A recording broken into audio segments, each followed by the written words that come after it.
and allows unhealthy food into schools. And by tacitly, all of us send our kids or grandchildren or nieces or nephews to school and tell them to learn. Learn what's in those schools. And when you feed these kids bad food, that's what they're learning. So that's really what this is all about.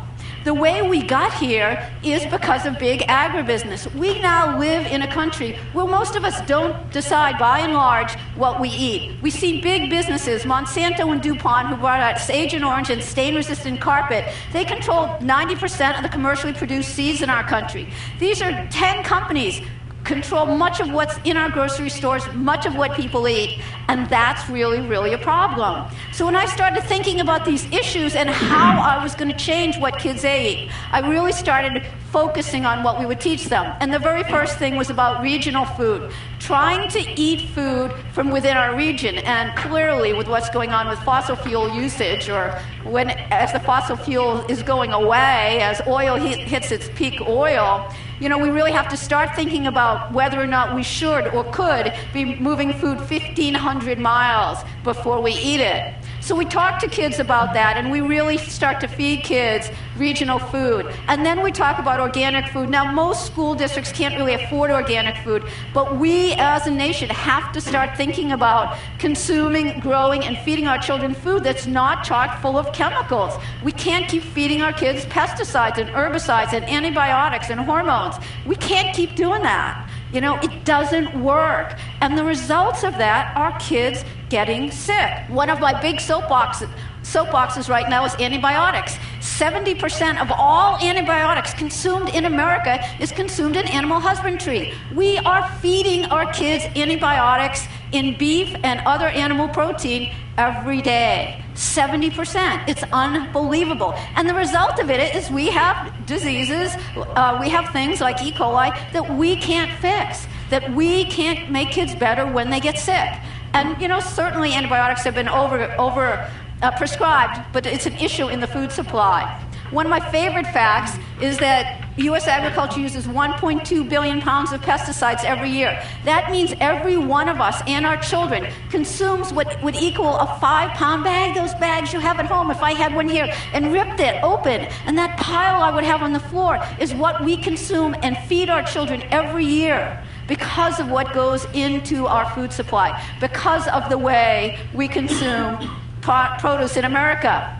The USDA allows these antibiotics, these hormones, and these pesticides in our food supply, and the USDA paid for this ad in Time magazine. Okay, we could talk about Rachel Carson and DDT, but we know it wasn't good for you and me. And that is what the USDA allows in our food supply. And that has to change, The USDA cannot be seen as the be-all and end-all of what we feed our kids and what's allowed. We cannot believe that they have our best interests at heart. The antithesis of this whole thing is sustainable food. That's what I really try and get people to understand. I really try and teach it to kids. I think it's the most important. It's consuming food in a way in which we'll still have a planet, in which kids will grow up to be healthy, and which really tries to mitigate all the negative impacts we're seeing. It really is just a new idea. People toss around sustainability, but we have to figure out what sustainable is. In less than 200 years, just in a few generations, we've gone from being 100%, 95% farmers to less than 2% of farmers. We now live in a country that has more prisoners than farmers. 2.1 million prisoners, 1.9 million farmers, and we spend $35,000 on average a year keeping a prisoner in prison, and school districts spend $500 a year feeding a child. It's no wonder, we have criminals.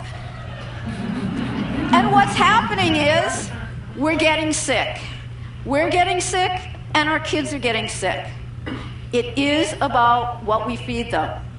What goes in is what we are. We really are what we eat. And if we continue down this path, if we continue to feed kids bad food, if we continue not to teach them what good food is, what's going to happen?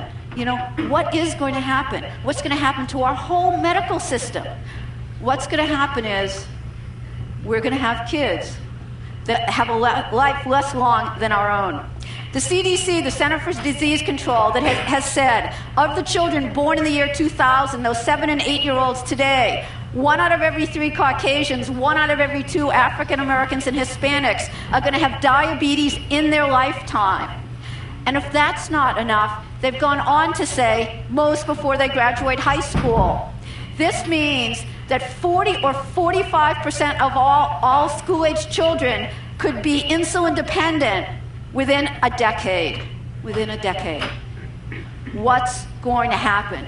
Well, the CDC has gone further to say that those children born in the year 2000 could be the first generation in our country's history to die at a younger age than their parents, and it's because of what we feed them. Because 8-year-olds don't get to decide, and if they do, you should be in therapy. You know, we are responsible for what kids eat. But oops, maybe they're responsible for what kids eat.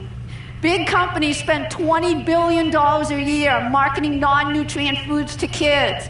$20 billion a year, 10,000 ads most kids see. They spend $500 for every $1. $500 marketing foods that kids shouldn't eat for every $1 marketing healthy, nutritious food. The result of which is kids think they're going to die if they don't have chicken nuggets. You know, that everybody thinks they should be eating more and more and more. This is the USDA portion size, that little tiny thing, and the one over there that's bigger than my head is what McDonald's and Burger King and those big companies think we should eat. And why can they serve that much? Why can we have 29-cent big gulps and 99-cent double burgers? It's because of the way the government commodifies food and that cheap corn and cheap soy that are pushed into our food supply that makes these non-nutrient foods really, really cheap, which is why I say it's a social justice issue. Now, I said I'm doing this in Berkeley, and you might think, oh, Berkeley, of course you can do it in Berkeley. Well, this is the food I found 24 months ago. This is not even food. This is the stuff we were feeding our kids. Extremo burritos, corn dogs, pizza pockets, grilled cheese sandwiches. Everything came in plastic, in cardboard. The only kitchen tools my staff had was a box cutter. The only working piece of equipment in my kitchen was a can crusher, because if it didn't come in a can, it came frozen in a box. The USDA allows this. The USDA allows all of this stuff. In case you can't tell, that's like pink Danish and some kind of cupcakes. Chicken nuggets, tater tots, chocolate milk with high fructose canned food cocktail, a reimbursable meal.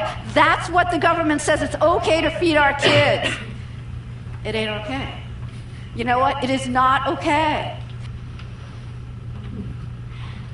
Right. Okay, so that's good. That's what we need to get started here. If you are interested in doing eating locally, how about we follow Bev down? Bev down, she's going to go to the employee dining room, so if you want to follow her out.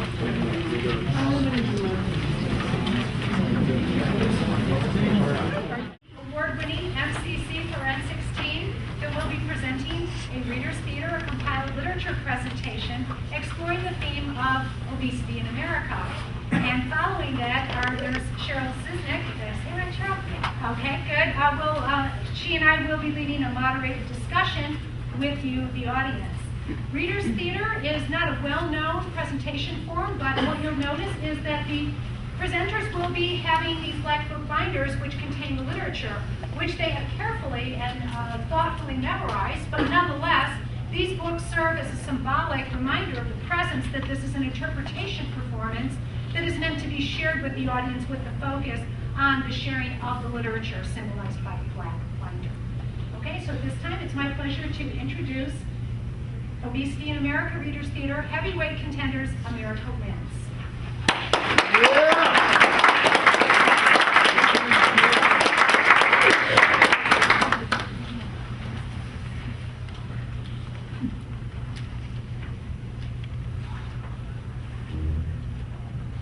Campers! Hello! Welcome, campers! Campers!